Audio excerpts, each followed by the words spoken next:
Hi, I'm the political geek that is Martin Curtis, and this is Change from the Centre.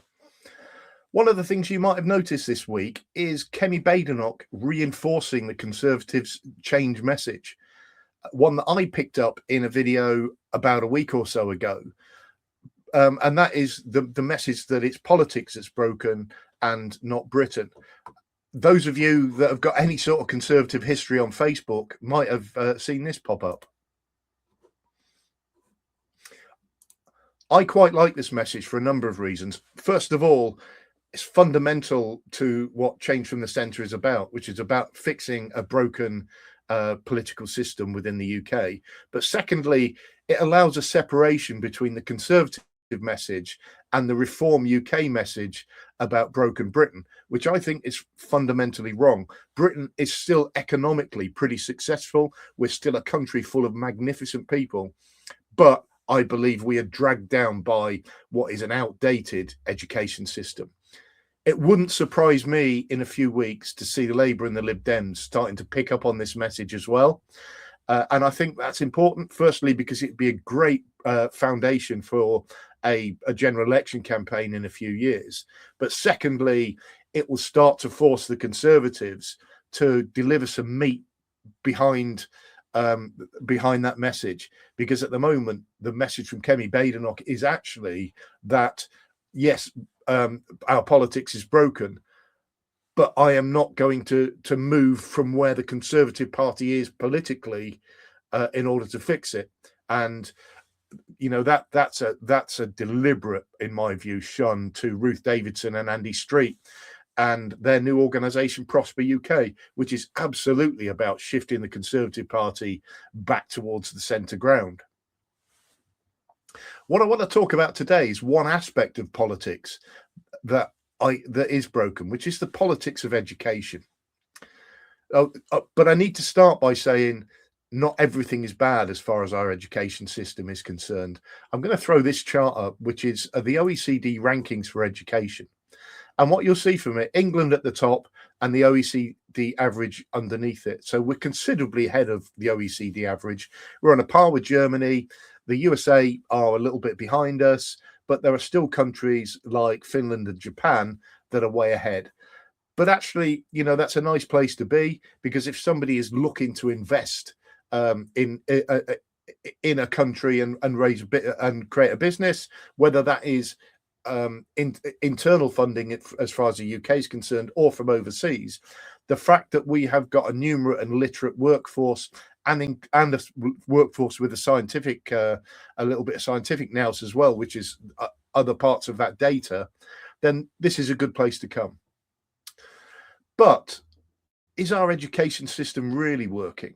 My argument is that that it lets down those people that we should, to a certain extent, be focusing on in order to fix some of the woes of our country. And this is where the next graph comes up. So this is a comparison, really. To the left is the percentage of people with no qualifications, and obviously the darker it is, the least qualified that area is.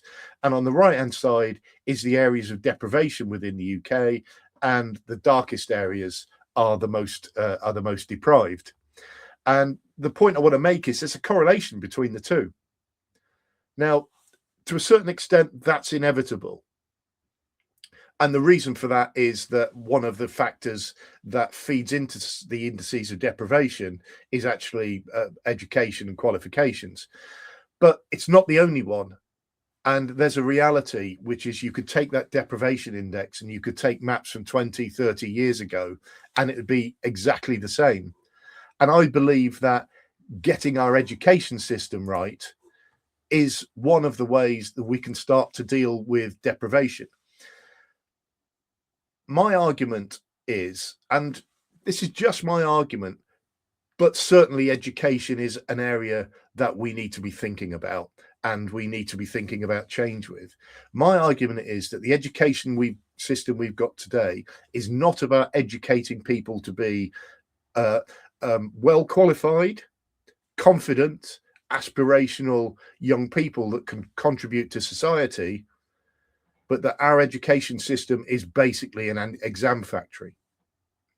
And I believe that, especially with the way that the use of AI and the capabilities of AI is accelerating, that we've got time to change it a bit, and we've got opportunity to rethink and change it a bit. And I would like to see an education system where the aspiration and the aim of our education system, yes, it's to educate, yes, it's to create numerate, literate and scientific young people ready to feed into the further education system and onwards into the workforce. But alongside that, we need to make sure that by the time our young people leave our secondary education system, they have a ladder to success in front of them, and the self-belief and the confidence that they can climb that ladder and climb it to the top. And so we need an education system that focuses on aspiration as much as it does educational outcomes, and using AI to top up and redevelop and rethink how we deliver. And I'll give you a few examples of where I think this could make, where we could make a difference. When a young person moves from primary school into secondary school, they have some sense about whether they're an academic or not. I don't quite buy into that argument. I think there's a lot of people that have the potential to be great academics that don't believe they are, and that's part of the aspiration thing. But it's also true that when those people get into our secondary education system, they are told that their ability and their, how they do over the next 5 years leading up to their GCSEs is everything. And they're basically given a 5-year window to achieve when they actually don't believe that they can achieve. And then the schools have got the problem of keeping those people motivated without that belief.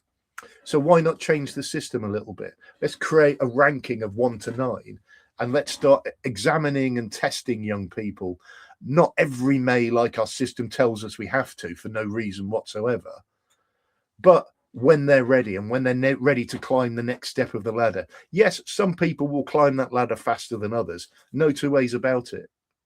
But being able to see the first step on a 9-rung ladder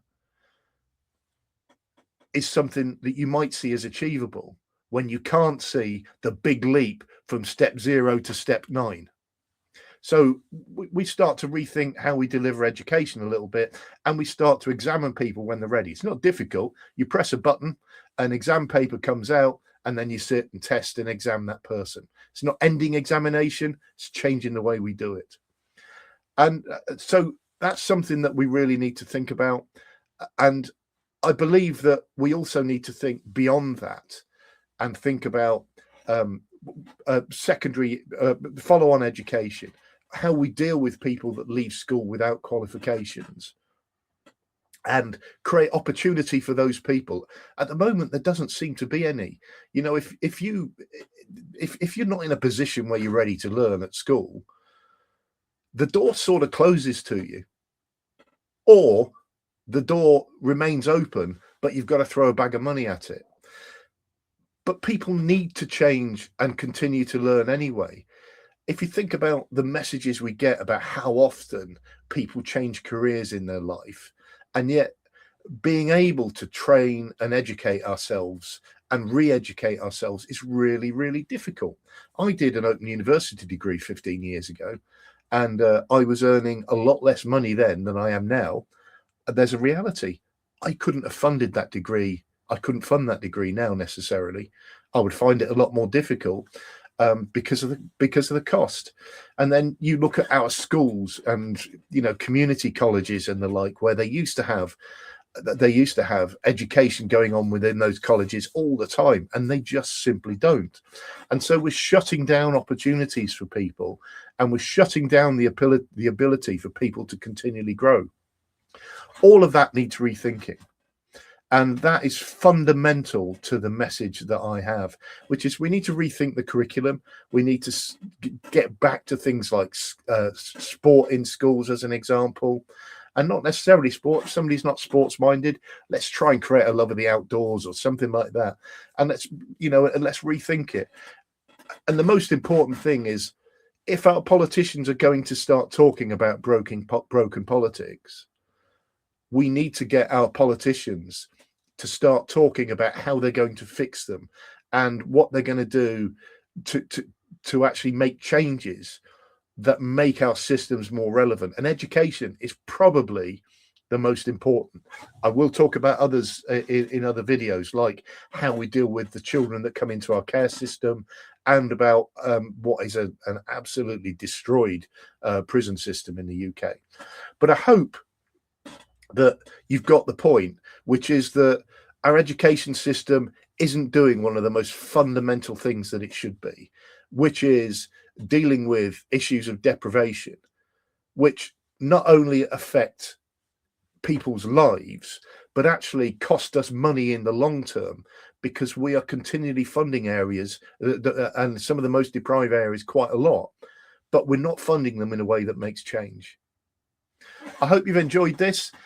There is a link in the description to the video that I did about Broken Britain versus broken politics. And if you've liked it, please subscribe. That way you'll get to know about anything else that comes out. I'm sort of developing a bit of a pattern now about what I'm going to be doing, which is a combination of these and some shorts that talk about issues of the day. And that seems to be going down quite well. So if you're enjoying it, please subscribe. If you like this video, please do actually physically like it. Really appreciate the fact that you've taken the time to listen to me.